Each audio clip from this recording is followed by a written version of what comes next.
দর্শক, আমরা কিন্তু এই মুহূর্তে রয়েছি ফেনী জেলাতে, যেটি হচ্ছে বর্তমান সময়ে একটি আলোচিত নাম।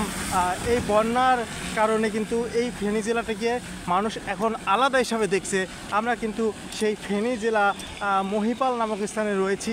এখানে কিন্তু আমরা দেখতে পাচ্ছি যে সকাল হওয়ার সাথে সাথে যারা বের হতে পেরেছেন তারা কিন্তু নিজেদের ঘরবাড়ি ছেড়ে আত্মীয় স্বজনের বাড়ির উদ্দেশ্যে রওনা করেছে। আমরা কিন্তু এমনটি দেখতে পাচ্ছিলাম এবং গত দুদিন হলে কিন্তু এই ফেনীতে বন্যার যে প্রকোপটি সেটি কিন্তু অনেক অংশে বেড়ে গিয়েছে।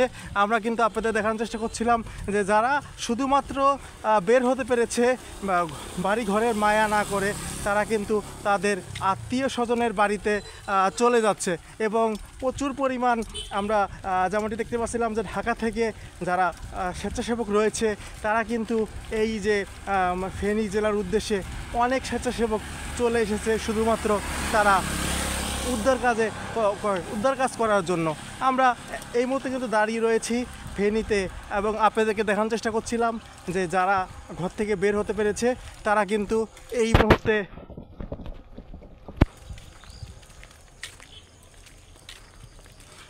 ঘরবাড়ি ছেড়ে কিন্তু অনেকেই চলে যাচ্ছে।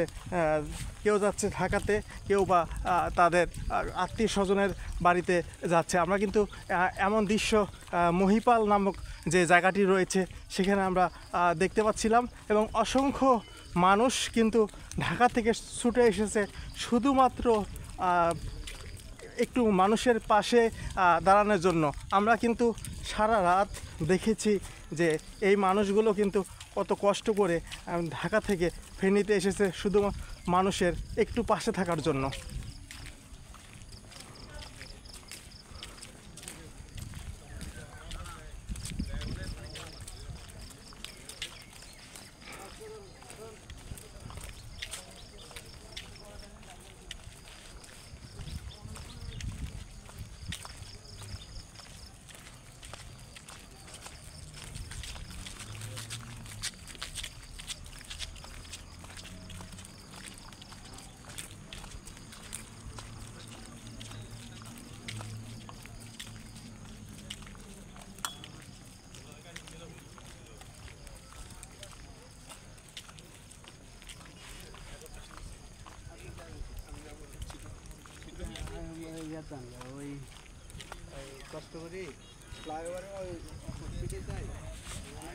দর্শক, আমরা কিন্তু আপনাদের দেখানোর চেষ্টা করছিলাম এই রোডটি কিন্তু ঢাকা চট্টগ্রাম মহাসড়ক। এই রোডেই কিন্তু আমরা দেখতে পাচ্ছি যে অসংখ্য মানুষ কিন্তু ফেনীতে যারা পানির নিচে ছিলেন এই 2 দিন তারা কোনো রকম বের হয়েই কিন্তু তারা আত্মীয় স্বজনের বাড়িতে যাচ্ছেন।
দর্শক, আপনাদের কিন্তু আমরা এই মহিপালের রাস্তাটি দেখানোর চেষ্টা করছিলাম এবং এই রাস্তা দিয়েই কিন্তু বন্যার্ত যারা রয়েছেন তারা কিন্তু বিভিন্ন জেলাতে যাচ্ছেন শুধুমাত্র নিজের জীবনকে আসলে বাঁচানোর জন্য।